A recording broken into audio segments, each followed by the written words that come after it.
ആരോപണങ്ങളിൽ ഇനി എന്ത് വെളിപ്പെടുത്തൽ എന്ന് നമ്മൾ കാത്തിരിക്കുമ്പോഴായിരുന്നു ഈ പത്രസമ്മേളനം അൻവർ നടത്തുന്നത്. ആദ്യം തന്നെ ഈ എടവണ്ണയിലെ കൊലപാതകവുമായി ബന്ധപ്പെട്ട ഗുരുതര ആരോപണങ്ങൾ പോലീസിനെതിരെ ഉന്നയിച്ച ശേഷമാണ് ഈ ഒരു ഓഡിയോ സംഭാഷണം പുറത്തുവിട്ടത്.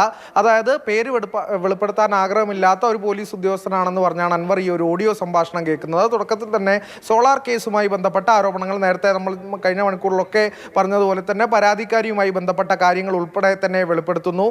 പല ആളുകളും ഈ സോളാർ കേസുമായി ഇന്ന് MLA ആയിരിക്കില്ലായിരുന്നു എന്നുള്ള കാര്യങ്ങൾ ഉൾപ്പെടെ ആണ്. അവരെയൊക്കെ ഈ കേസിൽ നിന്ന് രക്ഷപ്പെടുത്താൻ സഹായിച്ച ആളാണ് MR അജിത് കുമാർ എന്ന ആരോപണം ഉന്നയിച്ചു. ഈ സ്വർണ്ണക്കടത്തിന്റെ കാര്യത്തിലേക്ക് വരുന്നു. നേരത്തെ കഴിഞ്ഞ ദിവസങ്ങളിലൊക്കെ ചർച്ച ചെയ്തതുപോലെ തന്നെ ഈ കരിപ്പൂർ കേന്ദ്രീകരിച്ച് നടത്തുന്ന സ്വർണ്ണക്കടത്ത് അജിത് കുമാറിന്റെ നേരിലുള്ള ഒരു കോക്കസ് പ്രവർത്തിക്കുന്നു.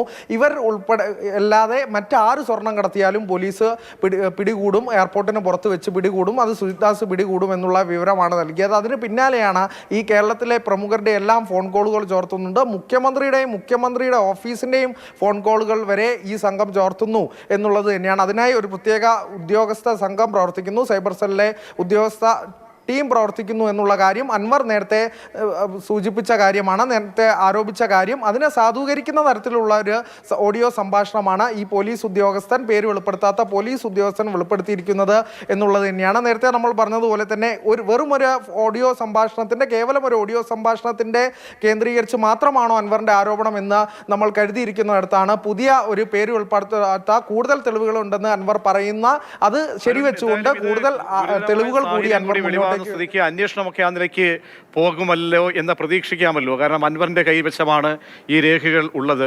അത് ഭരണകക്ഷി MLA തന്നെയാണ്. പേര് പറയാൻ ആഗ്രഹിക്കില്ലെങ്കിലും അന്വേഷണവുമായിട്ട് ബന്ധപ്പെട്ടൊക്കെ ഈ വ്യക്തിയിൽ നിന്നും വിവരങ്ങൾ തേടാവുന്നതാണ്. അങ്ങനെ ഗുരുതരമായ, കാരണം ചീഫ് മിനിസ്റ്ററിന്റെ ഓഫീസിൽ നിന്നുള്ള ഫോൺ കൂടി ചോർന്നു എന്ന് പറയുമ്പോൾ